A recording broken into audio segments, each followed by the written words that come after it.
Extrait numéro 38. La fin du monde et la foi. 1. Approche à partir de la parabole de l'ivraie et du discours eschatologique. Au serviteur, étonné de voir pousser autant de mauvaises herbes au milieu du blé, qui demande « Maître, n'est-ce pas seulement du bon grain que tu as semé dans ton champ ?» Jésus, sans s'attarder sur les raisons qui font que nos instincts nous incitent à ne pas suivre nos bons penchants, explique à ceux qui ont écouté sa parabole de l'ivraie. Servez-vous de votre bon sens. Ne cherchez pas à devenir des saints d'un coup. Rappelez-vous, qui veut faire l'ange fait la bête. Acceptez-vous pour ce que vous êtes, des maladroits. Les mauvaises herbes qui poussent en vous, ne cherchez pas à les arracher d'un coup. Vous risqueriez d'arracher aussi les bonnes. Attendez que toutes soient mûres pour voir clairement quelles sont les bonnes et quelles sont les mauvaises. Patientez jusqu'à ce que vos mauvais penchants vous apparaissent pour ce qu'ils sont réellement, des mauvaises herbes, tout juste bonnes, à jeter au feu.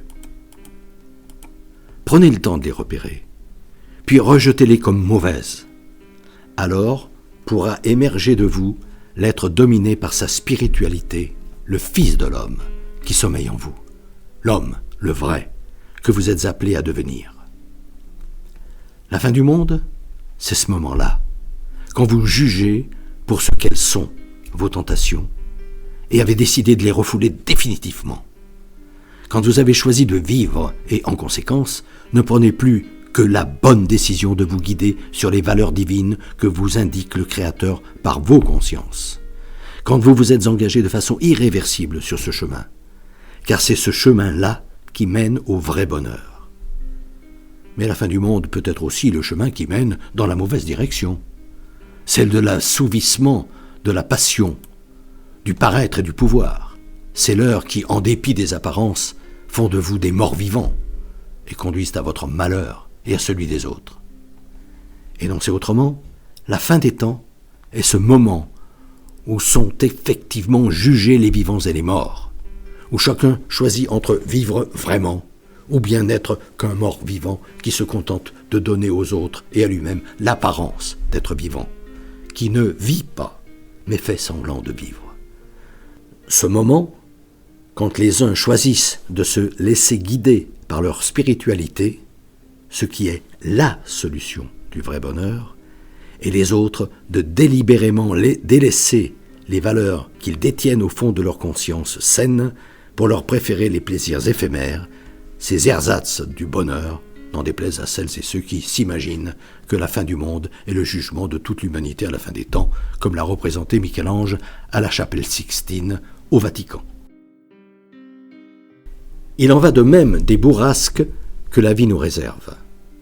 Quand nous sommes soumis à l'une d'entre elles, que sa pression devient tellement obsédante qu'elle nous submerge et qu'il ne nous reste plus comme solution pour nous en sortir que d'appeler à l'aide notre Créateur, qui n'attend que cet appel pour se manifester. C'est cette confiance-là qui réveille le Fils de l'homme qui dort en nous, qui nous rend capables de menacer les vents et les flots de nos obsessions. Ces tempêtes qui nous font prendre eau de toutes parts et menacent de nous noyer. Alors, au lieu d'être engloutis, nous nous apaisons et le calme se fait en nous. Que celle ou celui qui doute, qui hésite à faire confiance à Dieu, à s'en remettre entièrement à lui, se pose la question : où est ma foi ?